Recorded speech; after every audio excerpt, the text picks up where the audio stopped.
네, 주일 3부 예배 너무 잘 나오셨습니다. 우리 함께 찬양하며 주님께 나아가겠습니다. 찬송가 200장 함께 찬송하겠습니다. 찬송가 200장입니다.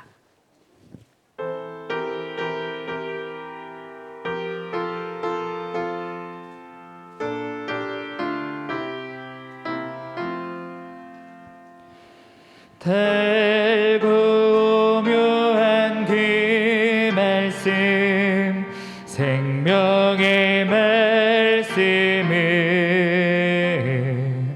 귀한 그 말씀 진실로 생명의 말씀이 나의 길과 믿음 밝히 보여주니 아름답고 귀한 말씀 생명샘이로다. 아름답고 귀한 말씀 생명샘이로다. 귀한 주님의 말씀은 내 노래 되도다. 모든 사람을 살리는 생명의 말씀은 값도 없이 받아 생명 길을 가니 아름답고 귀한 말씀 생명샘이로다. 아름답고 귀한 말씀 생명샘이로다. 널리 흘리어 퍼지는 생명의 말씀은 마음의 용서와 평안을 골고루 주나니 다만 예수 말씀 듣고 복을 받네. 아름답고 귀한 말씀 생명샘이로다. 아름답고 귀한 말씀 생명샘이로다. 우리 다같이 자리에 일어나셔서 3절 한 번 더 찬송하시겠습니다. 널리 흘리어 퍼지는 생명의 말씀은 마음의 용서와 평안을 골고루 주나니 다만 예수 말씀 듣고 복을 받네. 아름답고 귀한 말씀 생명샘이로다. 아름답고 귀한 말씀 생명샘이로다.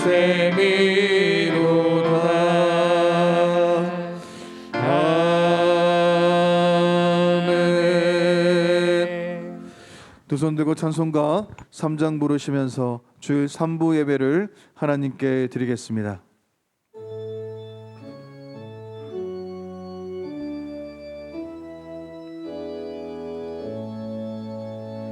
성부 성자와 성령 찬송과 영광 돌려보내세.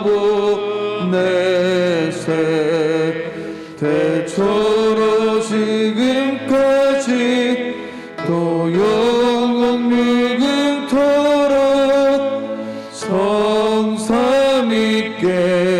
영광 영광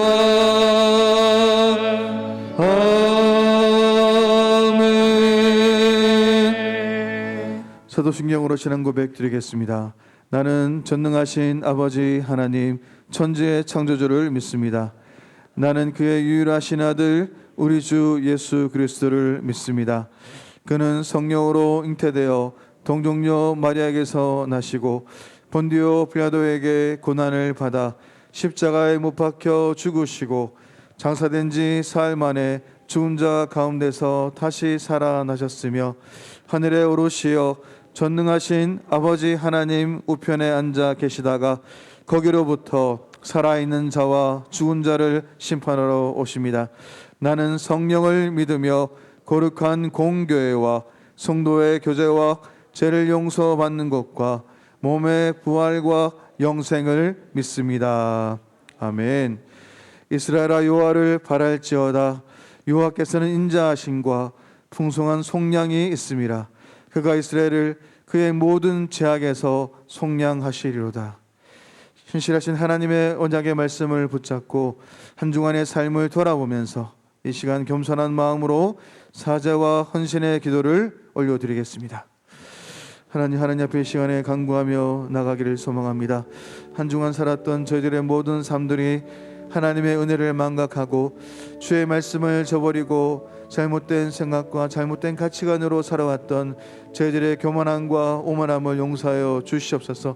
하나님의 백성이면서도 하나님의 백성답게 하나님의 자녀답게 살지 않았던 저희들의 모든 삶들을 용서하여 주시옵소서.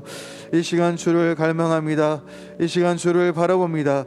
이 시간 주의 말씀을 기다리오니 깨닫게 하옵시고 말씀하여 주셔서 말씀대로 살아내는 저희들의 모든 삶이 될 수 있도록 은혜를 내려주시고 불순종했던 저희들의 교만함과 하나님 앞에 가증했던 저희들의 그 가증함들을 용서하여 주시옵소서. 주의 은혜가 아니고서는 한순간도 살아갈 수 없는 저희들임을 이 시간에 고백하며 하나님 앞에 간구하오니 은혜를 내려주시고 불쌍히 여겨 주시옵소서. 함께하여 주시옵소서. 은혜를 내려 주시옵소서. 그러므로 이제 그리스도 예수 안에 있는 자에게는 결코 정죄함이 없나니 이는 그리스도 예수 안에 있는 생명의 성령의 법이 죄와 사망의 법에서 너를 해방하였음이라. 아멘. 다 같이 앉으셔서 찬송가 43장 1절과 3절 찬송하시겠습니다.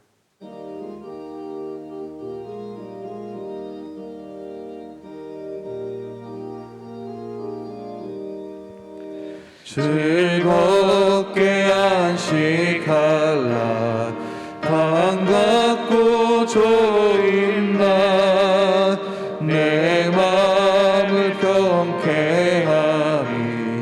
즐겁고 기쁜 날 이 날에 천하 만민 다 보좌앞에서 참되신 삼위일체 다 찬송 부르네 이 주의 지킴으로 새 은혜 입어서 영원히 쉬는 곳에 다 올라갑시다. 성부께 찬미하고 성성부 성령 참되신 삼위일체 다 찬송 부르세.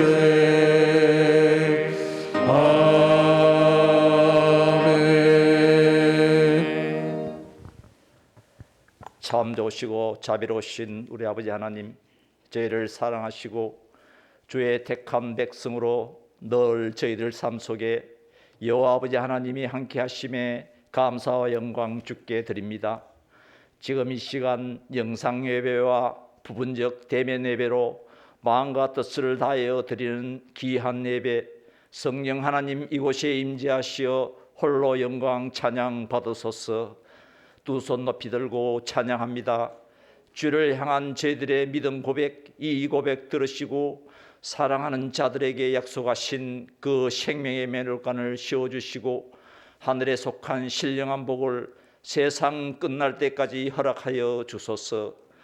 한 주간의 삶도 돌아보면 세상이 주는 즐거움을 쫓는 어리석은 자 대거 시기와 질투, 미움과 분노, 세상의 정욕을 탐하며 연약하게 살아온 저희들임을 고백합니다.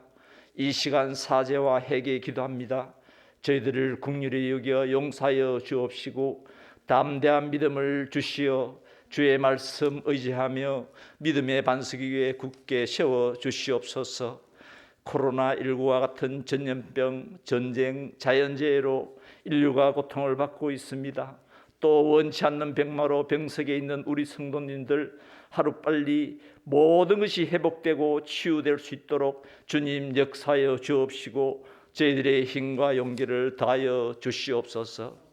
오늘도 단에 세우신 강도 목사님, 성령 하나님의 근세와 능력을 주시어 그 입술로 선포된 말씀이 하늘의 미달이 되어 삼성교회 온 성도들이 거룩함으로 새 사람 되게 하시고 선포된 말씀의 은혜를 받고 마음에 담아 낮고 천한 곳에서 주님 세상을 섬겼듯이 저희들도 겸손과 용서와 하혜로 세상을 아름답게 품게 하시고 사랑의 깃발을 들고 찬양하며 기도하며 전도의 발걸음 한 걸음 한 걸음 옮길 때 주의 나라가 확장되고 주의 의와 진리가 바로 설 수 있도록 역사하여 주시옵소서. 파송한 선교사 가족을 위해 기도합니다. 하나님 은혜가 늘 넘치게 하시고 복음 전도 사역을 위해 간절히 구하고 기도할 때 어려움과 시련이 있을지라도 인내하게 하시어 조금도 부족함이 없이 다 이루어 주실 것을 간절히 원하옵나이다. 할렐루야. 찬양대원 찬양 기뻐 받아 주옵시고 귀하게 드리는 예물 제목에 따라 형편에 따라 10배 100배로 더한 열매 맺을 수 있도록 복 채워 주시옵소서. 이 나라 이 민족을 위해 다시 한번 기도합니다. 우리 백성들이 분열과 갈등의 늪에서 벗어나 통합과 화합의 길로 가게 인도하시며 우리 성도들은 자화로나 우로나 치우치지 말고 우리는 오직 하나님의 백성 하나임을 고백하게 하시오며 그리하여 이 나라가 세계의 복음이 중심이 되고 하나님께 귀하게 쓰임받는 민족이 되도록 역사하여 주시옵소서. 유초동부 예울 여호수아 갈렙까지 모든 젊은이들을 기억하시어 말씀으로 잘 양육되어 믿음의 자녀로서 세상의 빛과 소금이 되어 하늘나라 큰 상급 받으며 늘 승리하는 삶 살 수 있도록 하나님 아버지 그들과 같이 동행하여 주시옵소서. 삼성교회 성도 모두가 마음이 하나 되어 서로 사랑하고 믿음 중에 교제하며 주님 영영세세토록 찬양하는 교회가 되게 인도하여 주시옵소서. 주신 달란트대로 성김과 봉사를 하시는 모든 이들에게 하나님의 크신 은혜와 자비를 베풀어 주실 것을 믿습니다. 간과하지 못한 것까지 다 주실 것을 믿으며 우리 주 예수 그리스도의 이름으로 감사하며 기도합니다. 아멘.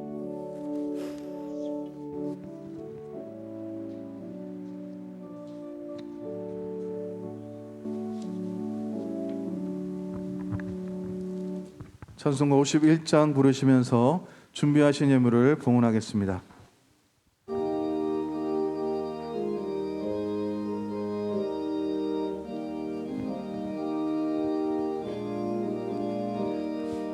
주님 주신 거룩한 날 기쁨으로 주 앞에 와 기도하고 찬양하며 주께 경배 드립니다. 내게 주신 귀한 물질 하나님께 드리오니 기뻐 받으시옵소서. 제물로서 연락되게 하옵소서. 내게 있는 귀한 것을 주님 앞에 다 바쳐도 주님 주신 그 사랑에 부족할 것뿐입니다. 구원하신 나의 주님 크신 은혜 생각하며 주께 힘써 바치겠네. 아까울 것 무엇이랴.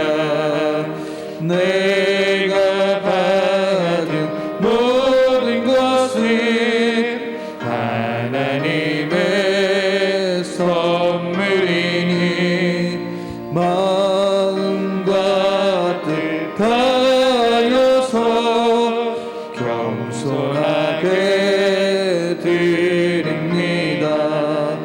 주님 기뻐 받으시니 바치는 나 즐겁도다. 복의 근원 하나님께 영원토록 감사하니.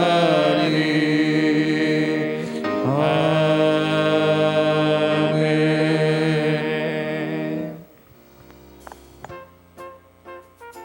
기쁨과 행복이 가득한 주일 2022년 3월 6일 주간 소식입니다. 방역 안내입니다. 코로나19 오미크론 확산으로 방역이 더욱 중요하니 방역을 잘 지켜주시기 바랍니다. 예배는 좌석 70% 내에서 모이며 소그룹은 모이지 않고 식음료는 나누지 않습니다. 예배에서 확진자가 발생되지 않도록 최선을 다합니다. 조금이라도 증상이 있든지 마음에 부담 있으신 분은 가정에서 영상으로 예배 드리시기 바랍니다. 예배 출석 시 후문을 사용하고 손소독제, 손 씻기, 발열 체크는 자유롭게 하시고 교회 내 상시 마스크 착용과 거리두기 안기는 꼭 지켜주시기 바랍니다. 3월 한 달 동안 변경되는 집회 안내입니다. 주일 오후 예배는 3월 한 달 동안은 드리지 않습니다. 수요 예배는 변경 없이 드리되 차량 운행은 하지 않습니다. 새벽 기도는 현재대로 드립니다. 매일 성경 묵상 안내입니다.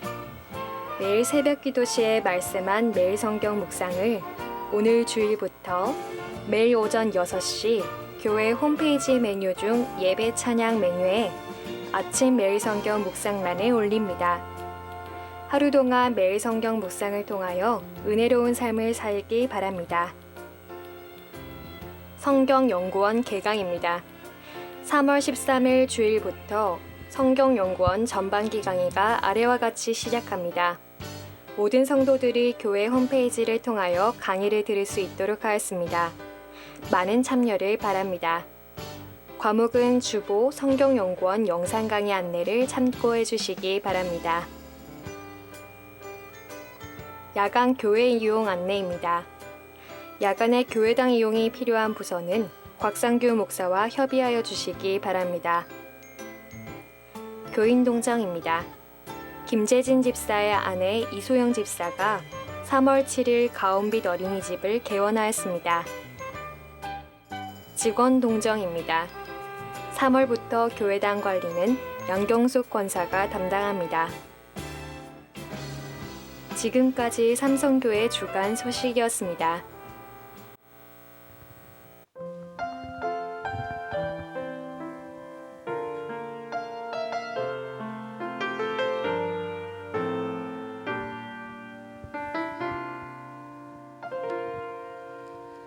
나는 하나님을 예배하는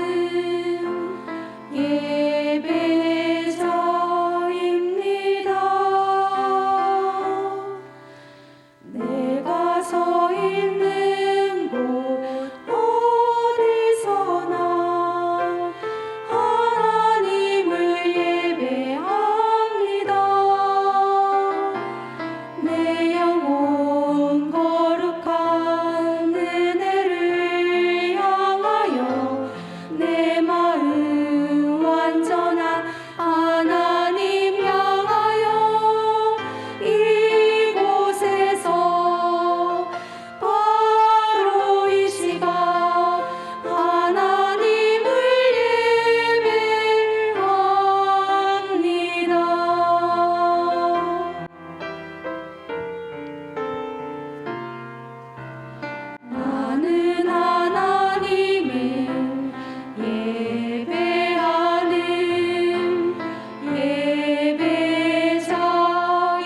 하나님께 영광의 박수 드리겠습니다.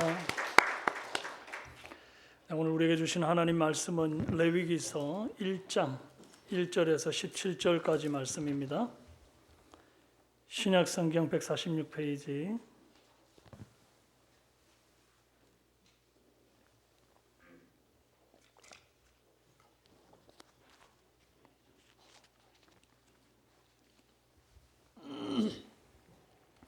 레위기 1장 1절에서 17절 교독합니다. 여호와께서 회막에서 모세를 부르시고 그에게 말씀하여 이르시되 이스라엘 자손에게 말하여 이르라 너희 중에 누구든지 여호와께 예물을 드리려거든 가축 중에서 소나 양으로 예물을 드릴지니라. 그 예물이 소의 번제이면 흠없는 수컷으로 회막문에서 여호와 앞에 기쁘게 받으시도록 드릴지니라. 그는 번제물의 머리에 안수할지니 그를 위하여 기쁘게 받으심이 되어 그를 위하여 속죄가 될 것이라. 그는 여호와 앞에서 그 수송아지를 잡을 것이요 아론의 자손 제사장들은 그 피를 가져다가 회막문 앞 제단 사방에 뿌릴 것이며 그는 또 그 번제물의 가죽을 벗기고 각을 뗄 것이요 제사장 아론의 자손들은 제단 위에 불을 붙이고 불 위에 나무를 버려놓고 아론의 자손 제사장들은 그 뜬 각과 머리와 기름을 제단 위에 불 위에 있는 나무에 버려 놓을 것이며 그 내장과 정강이를 물로 씻을 것이요 제사장은 그 전부를 제단 위에서 불살라 번제를 드릴지니 이는 화제라 여호와께 향기로운 냄새니라. 만일 그 예물이 가축대의 양이나 염소의 번제이면 흠없는 수컷으로 드릴지니 그가 제단 북쪽 여호와 앞에서 그것을 잡을 것이요 아론의 자손 제사장들은 그것의 피를 제단 사방에 뿌릴 것이며 그는 그것에 각을 뜨고 그것의 머리와 그것의 기름을 베어낼 것이요 제사장은 그것을 다 제단 위에 불 위에 있는 나무 위에 버려 놓을 것이며 그 내장과 그 정강이를 물로 씻을 것이요 제사장은 그 전부를 가져다가 제단 위에서 불살라 번제를 드릴지니 이는 화제라 여호와께 향기로운 냄새니라. 만일 여호와께 드리는 예물이 새 번제이면 산비둘기나 집비둘기 새끼로 예물을 드릴 것이요 제사장은 그것을 제단으로 가져다가 그것의 머리를 비틀어 끊고 제단 위에서 불사르고 피는 제단 곁에 흘릴 것이며 그것의 모의 주머니와 그 더러운 것은 제거하여 제단 동쪽 재버리는 곳에 던지고 또 그 함께요 또 그 날개 자리에서 그 몸을 찢되 아주 찢지 말고 제사장이 그것을 제단 위에 불 위에 있는 나무 위에서 불살라 번제를 드릴지니 이는 화제라 여호와께 향기로운 냄새니라. 아멘. 잠깐 한번 기도합니다. 살아계신 하나님 아버지, 오늘도 복된 날 하나님 앞에 예배드리게 하심을 감사합니다. 오미크론 변이 바이러스가 이처럼 확장된 시기에 하나님 우리가 예배 전을 사모하며 현장을 떠나지 않고 이렇게 예배를 드리는 자들도 있고 또 상황과 형편에 따라 영상으로 예배 드리는 자들이 있사오니 그 마음의 중심을 받으시기를 원하옵고 무엇보다 이 시간 예배 드리러 나오면서 하나님께 온 마음과 또 물질을 드리는 귀한 헌신과 예물 가운데 함께하여 주시기를 원합니다. 특별히 10의 1을 구분하여 드리는 손길을 기억하여 주시고 그들의 삶과 자손과 또 그들의 생업과 그들의 기도가 하나님께 응답되어지고 상달되어지고 또 역사하시는 그런 기도의 제목들이 되게 하여 주옵소서. 선교의 예물로 드린 손길들 선교 현장마다 우리 하나님이 그 큰 손 덮어주시길 원하옵고 기적 같은 복음의 역사가 일어나서 하나님 나라가 확장되어지는 은혜 있게 하시고 선교사님들 눈동자같이 보호하여 주시기를 원합니다. 아버지 하나님 또 부흥성장의 예물을 드린 손길들이 있사오니 그 물질을 통하여 우리 교회 100년 되게 우리 교회 앞으로 정말 넥스트 제너레이션들이 성장되고 또 준비되어지는 그런 과정이 있게 하여 주시고 이를 위하여 아낌없이 쓰이도록 역사해 주옵소서. 성미로 몸의 헌신으로 이곳저곳에서 구석구석 예배를 섬기며 봉사하는 손길들을 기억하여 주시옵소서. 그들의 삶의 헌신도 향기로 받아 주시기를 원하나이다. 하나님 특별히 교회 LED 전광판 설치에 참여할 수 있게 하심을 감사드린다는 기도의 제목을 올린 분들도 계시고 또 그런 헌신들 통해서 하나님께서 이 교회를 계속해서 또 새롭게 더 힘있게 세워가는 줄로 믿습니다. 이들의 헌신 위에 하나님 은혜 부어 주시옵소서. 아버지, 오늘도 복된 날 아버지 전에 와서 거룩한 예배자로 세워주심 감사와 찬송드립니다. 주님, 지금까지 지켜주신 은혜 감사합니다. 더욱 강건함을 주옵소서. 늘 함께 하시고 때를 따라 도우시는 주님의 은혜 감사드립니다. 한 달도 자녀의 가정까지 영육 강건케 하옵소서. 첫 주 감사, 저희 가정, 자녀들 가정 영육 건강 지켜주옵소서. 생일 감사드립니다. 늘 하나님 말씀만 의지하며 살아가게 인도하여 주옵소서. 겸손히 섬김의 삶으로 주장하여 주옵소서. 생일 감사합니다. 3월 첫째 주일을 맞아 감사드립니다. 자녀들 건강하게 하옵소서. 3월 첫 주 감사드립니다. 하루하루 주님의 은혜로 인도하여 주옵소서. 3월 첫 주 감사하는 한 달 될 줄 믿고 감사합니다. 주님 안에 생일 감사드리며 늘 강건하게 붙들어 주옵소서. 백내장 수술 후 회복 중에 있으며 모든 것이 주님의 은혜임을 믿고 감사드립니다. 하나님의 은혜 받아 사업 번창하고 좋은 사람 구할 수 있게 해주세요. 하나님의 은혜 받아 외손자 강석진 취업 잘 되게 하옵소서. 주의 은혜로 외손녀 장나람 공무원 시험 꼭 합격되게 해주세요. 아들 하는 일 잘 되고 몸 건강하게 안전운전하게 해주세요.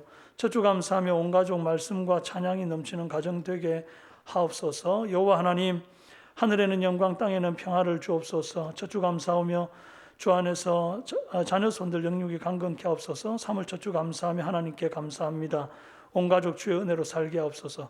항상 함께 하시는 하나님 감사합니다. 이와 같은 여러 가지 기도의 제목, 감사의 제목으로 하나님께 나왔사오니 이 감사가 하나님 더 많은 감사로 열매 맺도록 역사하여 주시옵소서. 이제 아버지 앞에 말씀 듣기를 원합니다. 세미한 음성으로 주께서 이 시대 우리에게 필요한 말씀을 선포하여 주옵소서. 귀를 열고 주의 말씀 받기를 원합니다. 역사하심 믿고 예수님의 이름으로 기도합니다. 아멘. 함께 축복하며 찬양합니다.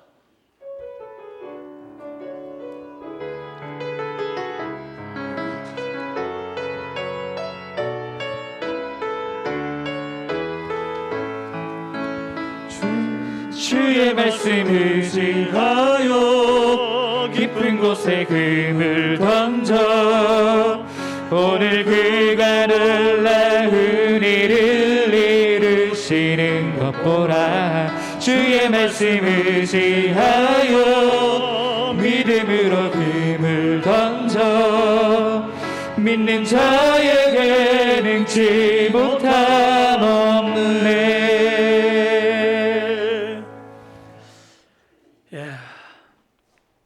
오늘 우리에게 주신 말씀, 함께 나눌 말씀의 제목은 제사법에 깃든 복음이라는 제목입니다.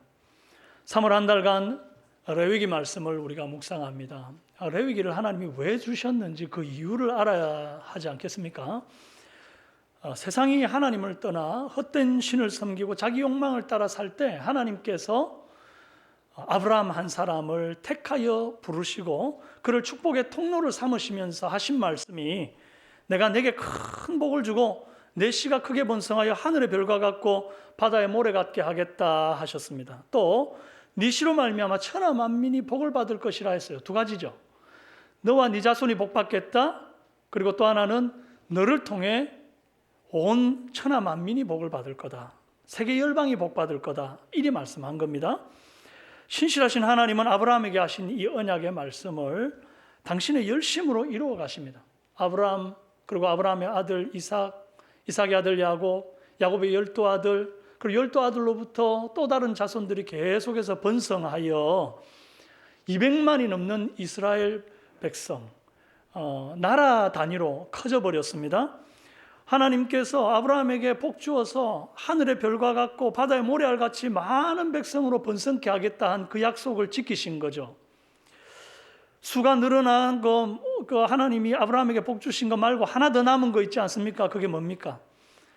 이제 아브라함의 자손을 통해서 천하 만민이 복받게 하는 거, 이게 남아있는 겁니다. 이스라엘이 하나님으로부터 흘러들어오는 복을 받아서 열방과 세계 가운데 천하 만민 가운데 이 복을 흘려보내는 복의 통로가 되려면 선행해서 해결되어야 할 문제가 하나가 있습니다. 그게 뭔가 하니 바로 이스라엘 백성들이 하나님과 먼저 화목해야 한다는 것입니다. 하나님과 화목해야 하나님과 가까이 하게 되고, 하나님과 가까이 해야 하나님의 진리를 깨닫게 되고, 하나님의 진리를 깨달아야 이 진리를 열방과 세계 가운데 전하게 되고, 이 진리를 받은 열방과 세계가 그 진리 앞에서 자신들의 죄와 허물들을 회개하고 자복하고 돌이켜서 하나님의 언약의 말씀을 붙들면 그때 하나님의 복이 그들에게도 흘러 들어가는 것 아니겠습니까? 그러니까 이 열방과 세계가 복받는 것의 첫 출발지가 어디입니까? 이스라엘이 하나님과 화목한 것이에요. 그렇다고 한다면 거룩하신 하나님과 본질상 진노의 자녀인 이스라엘 백성이 화목하게 되려면 어떻게 해야 될까요? 여러분, 하나님은 거룩하고 이스라엘 백성은 죄인인데 거룩과 죄가 어떻게 한 공간에 있을 수 있으며 어떻게 연합이 될 수 있겠습니까? 절대 가까이 할 수 없는 단어 아닙니까? 출애굽기 33장 20절에 하나님 모세에게 네가 내 얼굴을 보지 못하리니 나를 보고 살 자가 없음이라 이리 말씀했습니다. 여러분, 모세가 어떤 사람입니까? 이 사람 모세는 온유함이 지면의 모든 사람보다 더하다 했습니다. 그리고 사람이 자기 친구와 이야기함 같이 여호와께서는 모세와 대면하여 말씀하셨다 할 정도로 대단한 모세 아닙니까? 그런데 그런 모세가 하나님의 거룩하신 그 얼굴을 보면 살지 못하겠다 했어요. 하나님의 거룩은 마치 모든 더러움을 소멸하는 불과 같아요. 활활 타오르는 불에 나방 한 마리가 날아 들어올 때 말이죠, 불이 의도적으로 일부러 나방을 사르려고 해서 사르는 게 아니라 그 불에 뛰어든 나방은 그냥 원래 본질상 불에 닿으면 타 죽는 존재라서 그냥 타 죽게 되는 거 아닙니까? 거룩하신 하나님에게 죄인이 가까이 하려고 하면요, 그 해결되지 않은 상태에서 거룩에 가까이 하게 되면 그 거룩에 충돌되어 죽게 되는 것입니다. 스스로의 능력으로는 거룩해질 수 없고 하나님을 가까이 할 수도 없는 백성이기 때문에 하나님이 구약시대에 하나님을 가까이 할 수 있는 방편을 주셨는데 그게 바로 출애굽기 15장 5절 6절에 기록된 말씀이며, 너희가 내 말을 잘 듣고 내 언약을 지키면 너희는 모든 민족 중에서 내 소유가 되겠고 너희가 내게 대하여 제사장 나라가 되며 거룩한 백성이 되리라. 뭐 하면? 언약을 잘 지키면, 그러면 하나님 소유, 제사장 백성, 또 거룩한 백성이 되겠다. 즉 축복의 통로가 되어서 세계와 열방 가운데 복을 흘려보내는 존재가 될 수 있다는 겁니다. 그래서 언약을 잘 지키면 그렇게 되니까 지킬 수 있는 꼭 필요한 그 하나님께 주신 언약이 있는데 그게 바로 레위기라는 거예요. 레위기는 거룩하신 하나님과 죄인인 인간 사이의 모든 관계의 그 바탕에 깔려 있는 화목의 원칙을 제시해 주고 있어요. 이 원칙은 구약과 신약, 그리고 또 과거와 현재를 넘어 미래에 이르기까지 절대 변함없는 하나님의 생각과 원리, 가치가 무엇인지를 밝혀주고 있습니다. 5가지 제사법을 통해서 죄를 용서받는 법, 그리고 하나님께 기쁨과 감사함으로 예물을 드리는 법이 기록되어 있고요.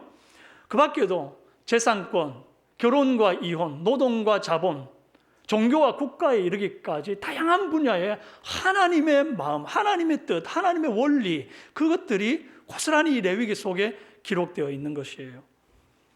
이건 사람이 고안한 것이 아니라 하나님이 모세에게 말씀하시고 모세가 선포한 그런 내용인 것입니다. 왜 이렇게 하십니까? 하나님의 백성이라면 세상법, 세상 원리와 다른 더 고상한 하나님의 원리, 하나님의 법, 하나님의 방법대로, 하나님의 원칙대로 살아야 하기 때문입니다. 그래서 하나님의 백성이 되게 되고 그 하나님의 백성이 된 자들을 통해서 온 세상과 열방 가운데 복이 흘러 들어갈 수 있게 되는 것이죠. 이런 이유로 레위기 가장 처음 등장하는 법이 바로 하나님 앞에 나아가 화목할 수 있는 방법을 제시한 제사법입니다. 즉 예배와 관련된 법인 거예요. 여러분, 성도에게 뭐가 제일 중요할까요? 재산, 결혼, 자본, 노동, 종교, 국가, 다 중요한 것이기는 하지만 그 모든 것보다 더 중요한 것은 하나님께 나아가 예배하는 삶입니다. 1장에서 6장까지 5대 제사인 번제, 소제, 화목제, 속죄제와 속건제가 기록되어 있어요. 근데 오늘은 1장에서 5장 한 주간 우리가 묵상했던 그 제사법을 살펴보면서 그 속에 깃든 하나님의 은혜와 복음을 발견하고 은혜 받기를 원하는 것입니다. 여러분, 5대 제사는 크게 나눠서 일반 제사와 특수 제사로 나눌 수 있습니다. 번제, 소제, 화목제는 일반 제사입니다. 이거 왜 일반 제사냐 하니까 꼭 드려야 하는 상황이 생겨서 그런 게 아니고 그냥 내가 하나님 앞에 예물 드리고 싶은 마음이 동해서 드리는 제사이기 때문에 이게 일반 제사입니다. 그러나 속죄제와 속건제는 다릅니다. 만일 누가 범죄하여 허물이 있으면 혹은 내가 부지불식간에 죄를 지은 거예요. 근데 나는 그게 죄인지 몰랐어요.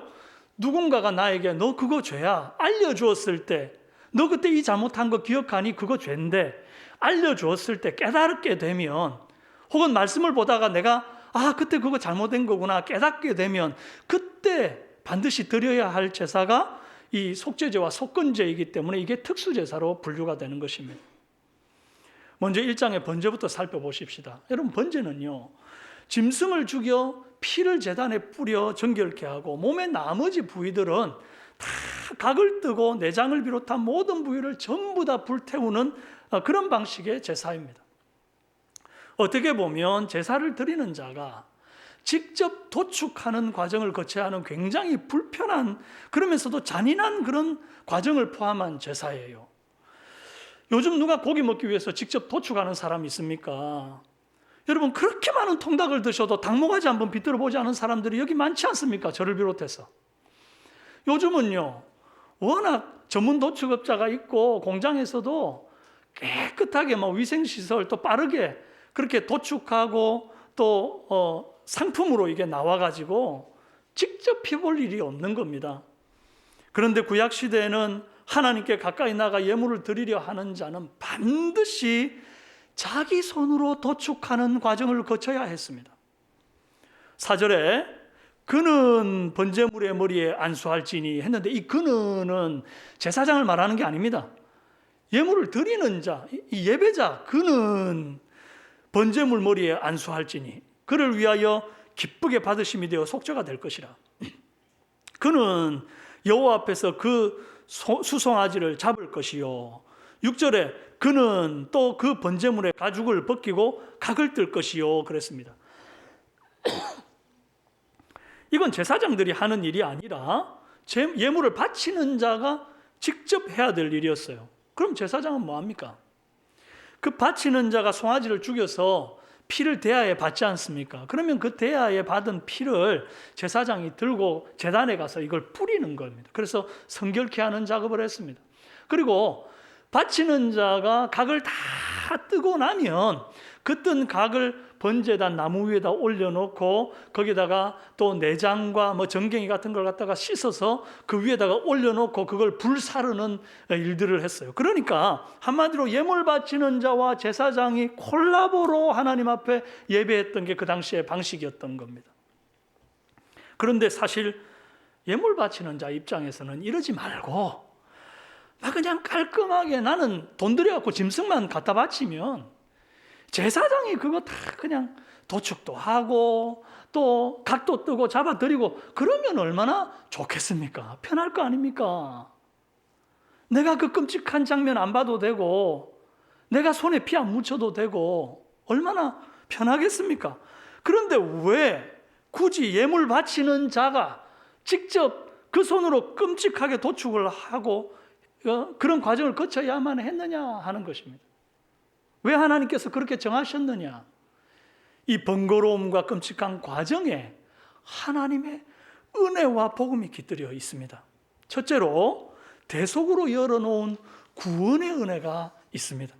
여러분, 내가 직접 소에게 안수함으로 그 내 죄가 소에게 그대로 전가가 옮겨지게 되는 것입니다. 소가 도대체 무슨 죄가 있어서 죽습니까? 양과 염소가 왜 죽어야 됩니까? 그 내 죄를 다 안수를 통해 대신 뒤집어 쓴 겁니다. 대속입니다. 이게 대속은 그냥 되는 게 아닙니다. 말로 되는 게 아닙니다. 마땅한 대가 지불이 필요해요. 생명으로 생명을 지불해야 되고요, 피로는 피를 지불해야지만 되는 것입니다. 여러분, 레위기 17장 11절에 육체의 생명은 피에 있음이라 내가 이 피를 너희에게 주어 제단에 뿌려 너희의 생명을 위하여 속죄하게 하였나니 생명이 피에 있으므로 피가 죄를 속하느니라 했습니다. 그렇게 대속을 이루고 나면 그제서야 그것이 향기로운 제물이 되어 하나님께서 흠양하시는 겁니다. 이렇게 대속을 이룬 분이 바로 우리 예수님이에요. 내 죄값을 치르기 위해서 예수님이 요단강에서 세례를 받으셨습니다. 여러분, 세례는 원래 죄인이 받는 거거든요. 이거는 예수님 죄 없었지 않습니까? 그런데 왜 세례를 받으십니까? 온 인류의 죄를 다 뒤집어 썼음을 그 세례를 통해 표한 것입니다. 그리고 예수님 십자가 제단 위에 당신이 오르사 거기에서 피 흘려 죽으심으로 우리를 위하여 죄를 속량해 주셨습니다. 그리고 십자가 상에서 마지막 하신 말씀이 있어요. 다 이루었다. 헬라어로는 테텔레스타이 그러는데 이게 채무자가 채무를 다 갚고 난 이후에 외치는 말이에요. 영수증 처리했다 그 말입니다. 여러분, 내가 죄가 있으니까 사망이 나를 올무로 잡고 말이죠, 절대로 나를 내어주지 않는 거죠. 나는 지옥불에 들어가야 될 인생인 거죠. 나는 감옥에 있는 거예요. 그런데 예수님께서 당신이 피를 뿌려 당신이 생명을 줘서 내 피, 내 생명을 사시는 거예요. 그러고는 나를 구속하여 그 감옥에서 보석으로 빼낸 겁니다. 당신이 지불했고 나를 빼내셨습니다. 이제는 누구도 나를 정죄할 수 없게 된 겁니다. 그 덕분에 죄인인 우리가 하나님 앞에 나갈 담력을 얻은 겁니다. 원래 번제는 속죄제가 아니고 그냥 하나님께 예물 드리고 싶어서 드리는 일반 제사라고 했지 않습니까? 그런데 왜 속죄 제사에서 드리는 이 안수와 또 드리는 자가 직접 도축을 하는 이 끔찍한 장면을 목격하는 이 속죄제의 제사와 동일한 모습의 이 과정이 번제에도 포함되었는가 궁금하지 않습니까? 그 이유는 모든 사람이 죄를 범하였으며 하나님의 영광이 이루지 못하기 때문입니다. 특별히 범죄를 내가지고 속죄 제사를 드려야 될 사람만이 아니라 사실은 어떤 모습이로든지 하나님 앞에 나와 예배하려는 자는 반드시 그 죄를 속함을 먼저 해야 된다는 거예요. 죄가 해결되지 않은 상태에서 사실은 우리가 하나님 앞에 예배드리러 나올 때 나는 너무나 정결한 것 같지만 사실상 부지불식간에 나도 모르게 지은 죄들이 있을 수 있잖아요. 사실 나는 가볍게 여기고 이 정도쯤이야, 그렇게 쓱 넘어가는 일인데도 하나님은 그것을 괘씸하게 보시는 일들도 있을 수 있지 않아요? 우리가 반드시 내가 속죄제를 드리는 게 아님에도 불구하고 어떤 모양으로든지 하나님께 나올 때는 이 속죄를 먼저 하고 하나님께 예배 드리는 것이 마땅하더라는 거예요. 요한일서 1장 9절에 만일 우리가 우리 죄를 자백하면 그는 미쁘시고 오로사 우리 죄를 사시며 우리를 모든 불의에서 깨끗게 한다 그랬습니다. 우리 삼성교회 예배 순서에 사죄의 기도를 먼저 드리는 이유가 바로 이것 때문입니다. 예수 그리스도께서 십자가에서 저와 여러분을 위해 이미 대속해 주셨습니다. 예, 맞습니다. 아멘입니다. 그러나 매일 짓는 나의 자범죄를 구하고 나도 깨닫지 못하고 쉬 넘어갔던 여러 가지 양심에 털난 그런 나도 깨닫지 못하던 그런 일들까지도 다 정결케 되어야만 하기에 우리가 속죄한다는 사실을 기억하시기 바랍니다. 여러분, 이 대속의 은혜는 3장의 화목제에서 정점을 이룹니다. 화목제는 번제와 같이 짐승으로 드리는 피의 제사인데 그 목적이 첫째는 하나님과 화목이요 둘째는 이웃과의 화목입니다. 여러분, 그래서 화목제는요, 이 번제는 전부 다 태워드리거든요. 그런데 화목제는 다 태워드리지를 않고 하나님께 일정 부분 드리고 나면 그게 백성들에게 다시 돌아가게 됩니다. 하나님께 드려지는 부분은 기름이 붙은 내장이에요. 그리고 고기 중 일부는 제사장에게 주고 나머지는 제사 드리는 자가 가져가서 먹습니다. 그런데 이 고기를 먹는 날이 시간이 딱 정해져 있어요.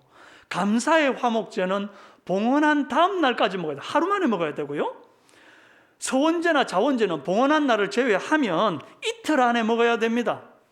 바쳐진 고기가 뭐 닭고기 한 마리, 뭐 양념 반, 후라이드 반 이래가지고 후딱후딱 먹으면 뭐 4인 기준, 좀 많으면 뭐 6인, 8인 뭐 이러면 한 2마리도 먹어버릴 수 있잖아요. 그런데 지금 바쳐진 화목제의 내용이 소 한 마리, 양 한 마리, 뭐 염소 한 마리 이러니까 이것 가지고 4식구, 5식구, 뭐 6식구 하루 만에 먹을 수 있는 양이 아닌 겁니다.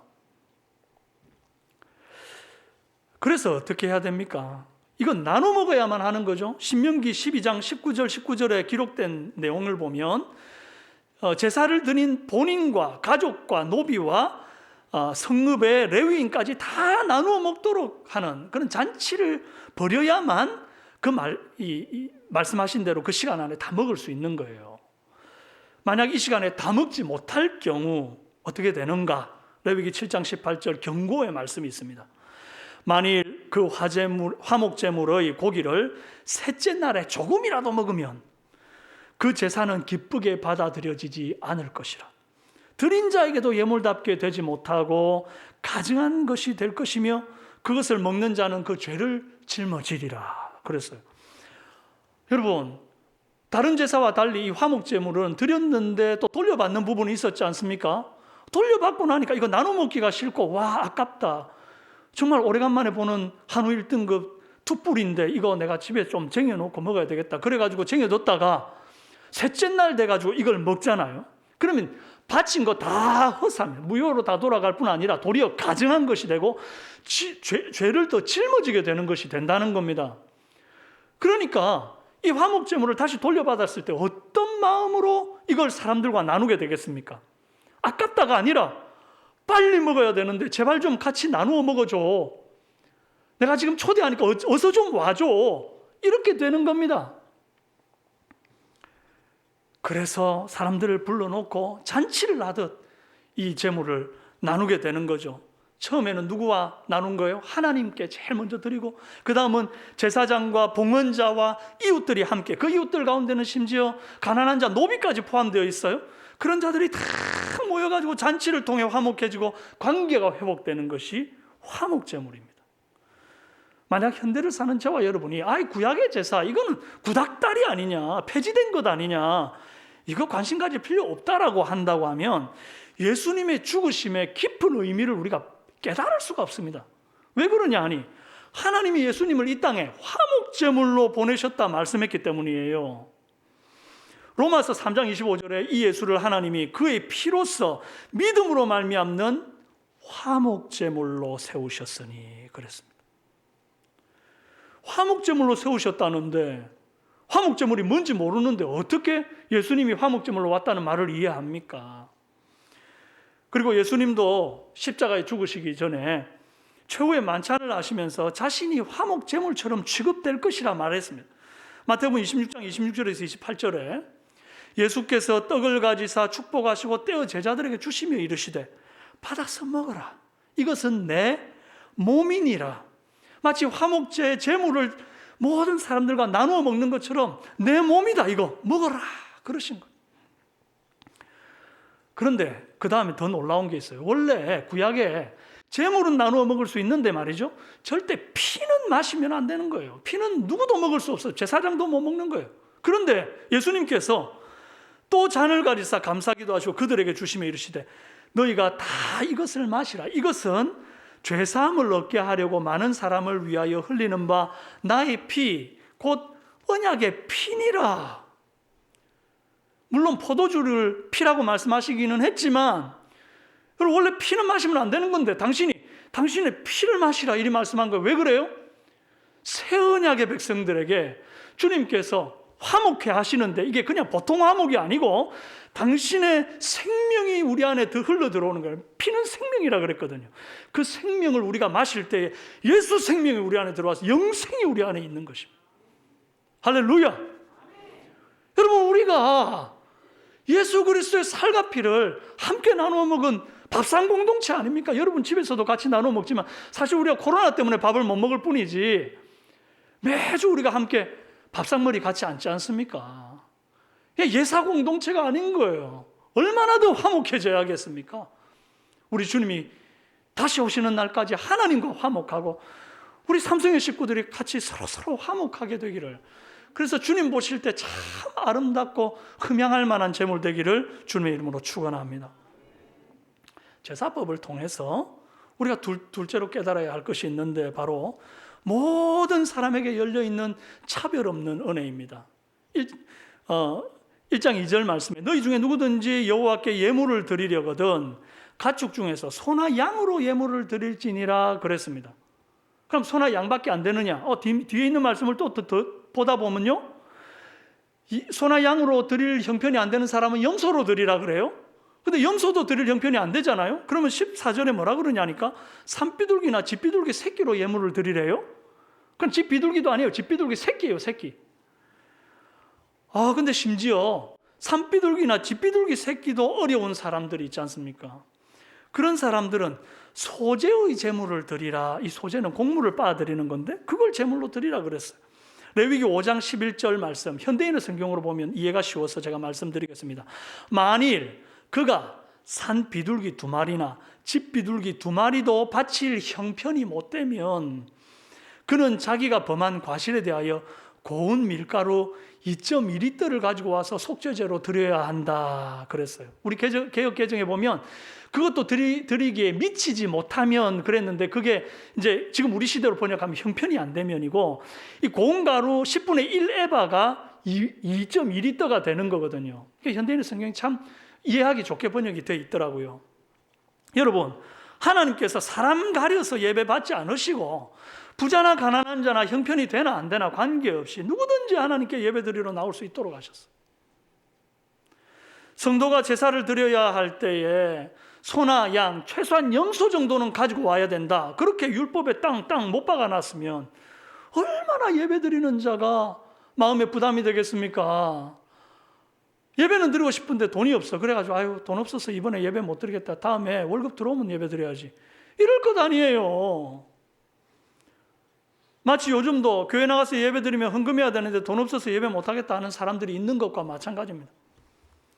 있는 사람은 즐거이 더 헌신하게끔 하시고 없는 사람은 그 없는 중에라도 마음 들여 하나님 앞에 나아갈 수 있도록 하신 것, 이게 각 사람의 처지와 형편에 맞춰주신 그 하나님의 은혜의 문을 활짝 열어두신 것입니다. 잘 보시면 바쳐진 예물이 수송아지일 때도 9절에 여호와께 향기로운 냄새니라 하셨고, 또 양이나 염소의 번제에도 13절에 여호와께 향기로운 냄새니라 하셨고, 산비둘기나 집비둘기 새끼의 번제에도 17절에 여호와께 향기로운 냄새니라 그랬습니다. 소의 번제가 제일 향기로운 제물, 한우 1등급 툭불 샤넬 넘버1이다 이리 말씀하고, 양과 염소의 번제는 나름 맡아줄 만한 향기 정도 되고, 집비둘기나 산비둘기는 쏘쏘다 이리 말씀하지 않으셨습니다. 조금도 차별 없는 동일한 평가로 흠향하셨습니다.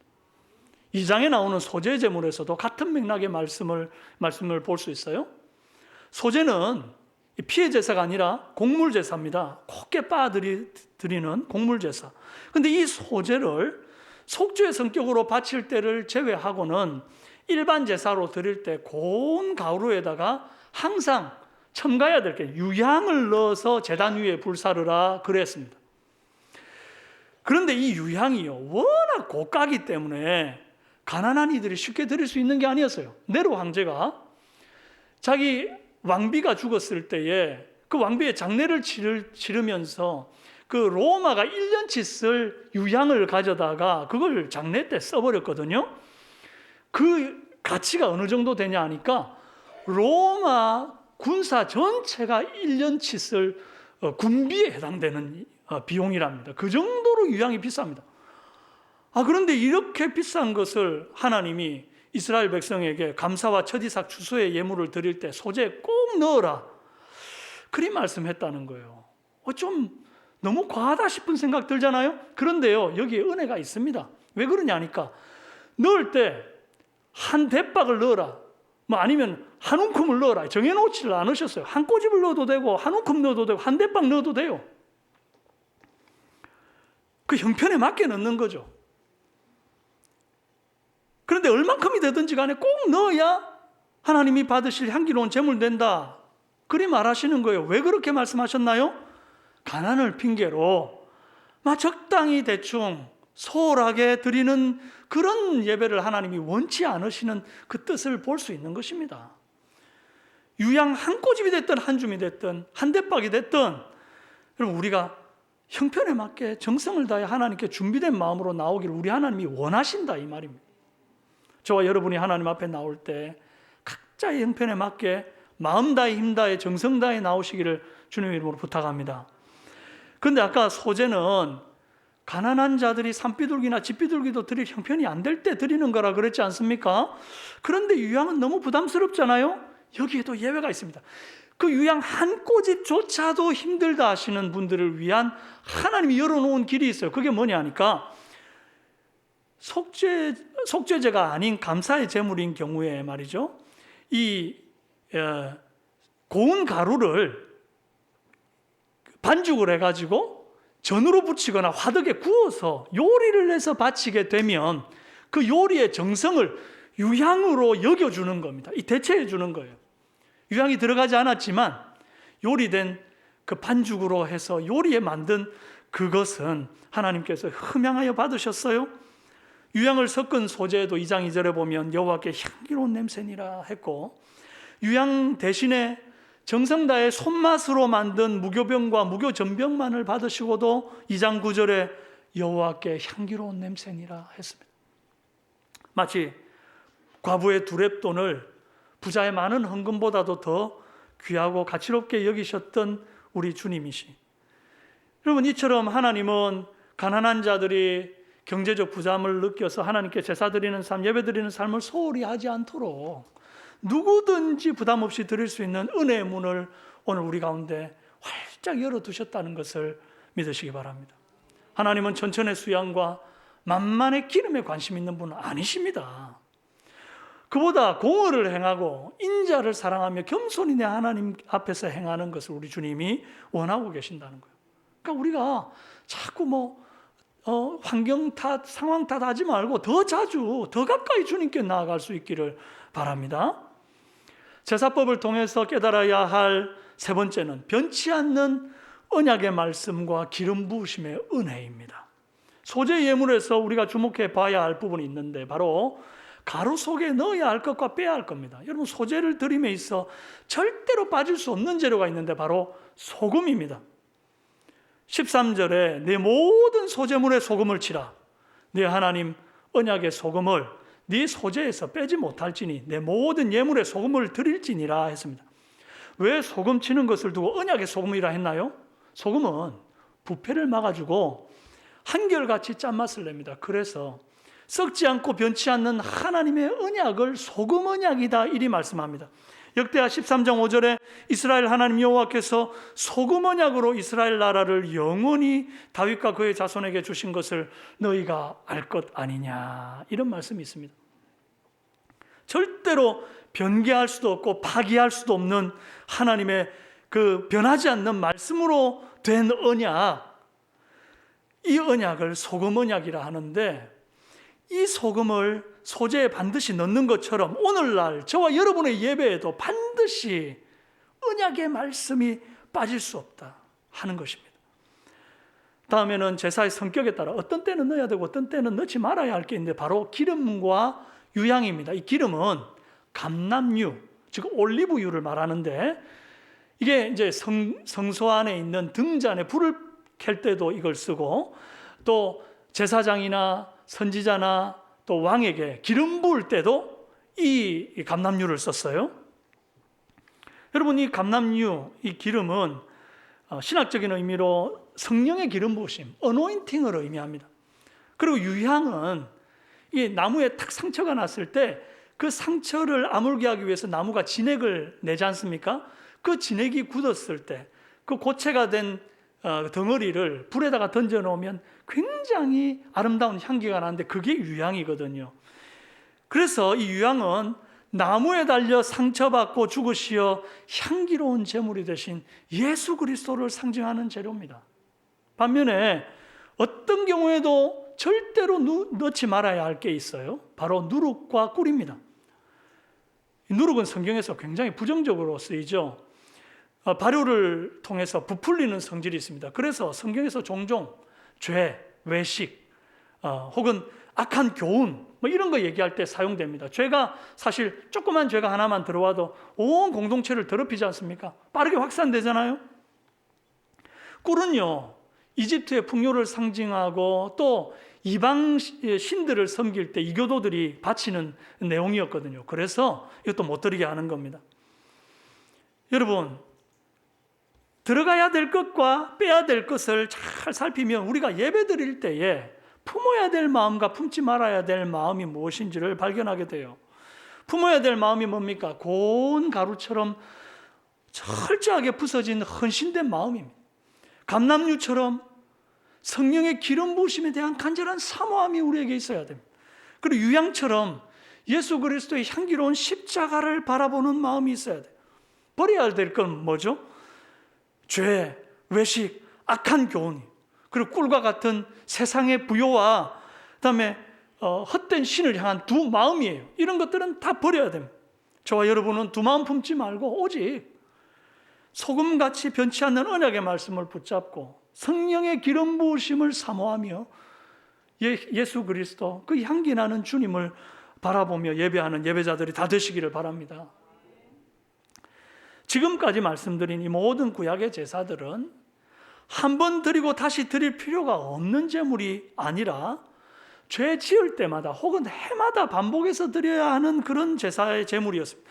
왜 이런 불완전한 제사를 우리에게 주셨습니까?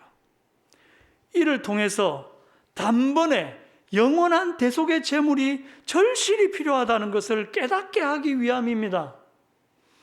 그 단번에 영원한 대속의 제물이 되신 어린 양 예수님을 갈망하게 하도록 하시기 위함이었어요. 히브리서 10장 1절에 율법은 장차 올 좋은 일의 그림자일 뿐이요 참형상이 아니므로 해마다 늘 드리는 같은 제사로 나오는 자들을 언제나 온전하게 할 수 없느니라 했습니다. 절대 반복된 구약의 제사로는 온전하게 못합니다. 좀 길지만 제가 꼭 이 부분을 읽어드리고 싶습니다. 히브리서 10장 7절에서 14절 말씀인데요. 잘 들어보세요. 이에 말씀하시기를 주께서는 제사와 예물과 번제와 속죄제는 원하지도 아니하고 기뻐하지도 아니하는도다 하셨고, 그 후에 말씀하시기를 보시옵소서 내가 하나님의 뜻을 행하러 왔나이다 하셨으니 그 첫째 것을 폐하시면 둘째 것을 세우려 하십니다. 이 뜻을 따라 예수 그리스도의 몸을 단번에 들이심으로 말미암아 우리가 거룩함을 얻었노라. 제사장마다 매일 서서 섬기며 자주 같은 제사를 드리되 이 제사는 언제나 죄를 없게 하지 못하거니와 오직 그리스도는 죄를 위하여 한 영원한 제사를 드리시고 하나님 우편에 앉으사 그 후에 자기 원수들을 자기 발등상이 되게 하실 때까지 기다리시나니 그가 거룩하게 된 자들을 한 번의 제사로 영원히 온전하게 하셨느니라. 할렐루야. 사랑하는 여러분, 하나님은 제사와 제물을 원하는 분이 아닙니다. 이교도들이 자식 바쳐라, 피 바쳐라, 제물 바쳐라 하는 것처럼 그런 분 아니에요. 말씀을 통해 보셨지 않습니까? 주께서는 제사와 예물과 번제와 속죄제는 원하지도 아니하고 기뻐하지도 아니하신다. 이게 하나님의 본심입니다. 그럼에도 불구하고 당신이 원하지도 않는 제사법을 우리에게 명하신 이유가 뭐죠? 죄인이 거룩하신 하나님께 나올 때 어떤 준비와 어떤 마음의 태도로 나와야 할지를 깨닫게 하시기 위함이고, 인간이 지은 죄의 대가가 얼마나 큰지 생명을 주고 생명을 바꾸고 피를 주고 피를 바꿔야 하는 끔찍한 일인 것을 깨닫게 하시기 위함이고, 또한 내 스스로의 힘으로나 짐승의 피로는 절대 한 번의 영원한 대속이 불가능하다는 것을 깨닫게 하기 위함이고, 끝으로 아들 예수님을 대속의 제물로 보내시기 전까지 죄인이 하나님과 함께 할 수 있는 통로를 열어주시기 위함이었습니다. 지금 우리는 예수님이 오셔서 단번에 영원한 속죄를 이루셨고 믿음으로 하나님과 화목하게 된 시대를 살고 있습니다. 더 이상 우리는 번제드릴 필요가 없는 시대를 살고 있죠. 그런데 이것이 우리의 마음 중심에 하나님을 가벼이 여기는 빌미가 되지 않기를 원합니다. 소도 양도 비둘기도 고운 가루도 들고 나가지도 않아도 되니까 막 가볍게 그냥 달랑달랑 나들이 가듯 그렇게 1시간 예배 딱 드리고 말이죠. 그렇게 나오는 영이 되지 않기를 원하는 것입니다. 바울이 너희 몸을 하나님이 기뻐하시는 거룩한 산제물로 드리라. 이는 너희의 드릴 영적 예배니라 했습니다. 뭐처럼 드리라고요? 거룩한 산제물로 드리라는 거예요. 여러분, 예배 드리는 저와 여러분의 중심이 마치 번제를 드리는 제물의 각을 뜨듯이 막 철저하게 쪼개가지고 하나님 앞에 송두리째 온전히 올려드리고 활활 불태워 올려드리듯이 그런 마음으로 우리가 주님 앞에 예배 드릴 수 있기를 원합니다. 고운 가루처럼 부서지고 깨어진 헌신의 마음과 성령의 기름 부으심을 사모하는 그 심령으로 우리가 주 앞에 나아감으로 하나님께서 흠양하실 만한 향기로운 제물 다 되시기를 주님의 이름으로 축원합니다. 시간 함께 한번 기도하겠습니다. 살아계신 하나님 아버지, 참으로 주께서 우리를 예배자로 부르신 것을 감사합니다. 그럼에도 불구하고 우리가 부지불식간에 지은 죄들이 많사오니 아버지 앞에 범사에 회개함으로 나아가게 하시고 우리를 위하여 피 흘리고 온 몸과 또 피를 다 십자가에 쏟아주신 그 화목제물 되신 예수 그리스도를 붙들고 주님 앞에 담력을 얻어 자주 가까이 나아가는 예배자 다 되도록 역사하여 주시옵소서. 이 한 주간도 주님 앞에 친밀하게 나아가는 예배자 되어 살아갈 수 있도록 인도하여 주실 줄로 믿습니다. 코로나가 득세하는 가운데 있사오니 하나님이 우리 성도님들 날개 아래 보호하여 주시고 강건케 하여 주시고 오랫동안 투병하는 이들 일일이 주님께서 살피시어 그 마음을 위로하여 주시고 붙들어 주시옵소서. 견고한 반석 위에 세워주옵소서. 참 소망이신 주님을 붙들게 하여 주옵소서. 예수님의 이름으로 기도드리옵나이다. 아멘. 이 시간 우리 찬송가 254장 1절만 함께 다 같이 일어서서 부르시고 예배를 마치도록 하겠습니다.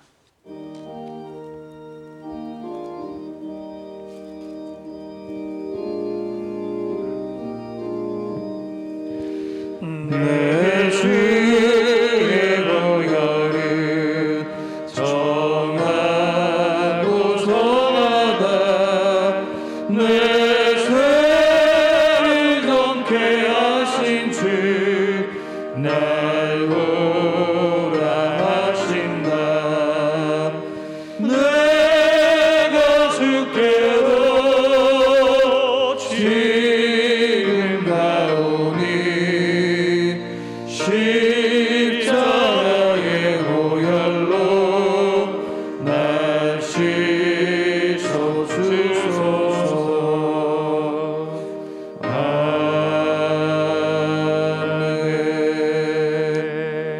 이제는 우리 주 예수 그리스도의 은혜와 하나님 아버지의 만극하신 사랑과 성령님의 감화감동 교통위로 충만 역사하심이 우리를 예배자로 부르신 주님의 부르심에 부끄럽지 않도록 우리의 심령을 고운 가루처럼 빻아 헌신의 제사로 올려드리며 또한 번제처럼 활활 송두리째 내 삶을 올려드리며 성령의 기름 부으심을 사모하며 예수 그리스도를 붙들고 변치 않는 언약 말씀 붙들며 예배자로 살아가기로 다짐하는 모든 사랑하는 우리 삼성교회 성도님들 머리 위에와 이 시간 영상으로 예배드리는 온 성도들과 또 지구상 하나님 앞에 예배드리는 귀한 하나님의 권속들 머리 위에 이제로부터 영원토록 함께 있을지어다. 아멘.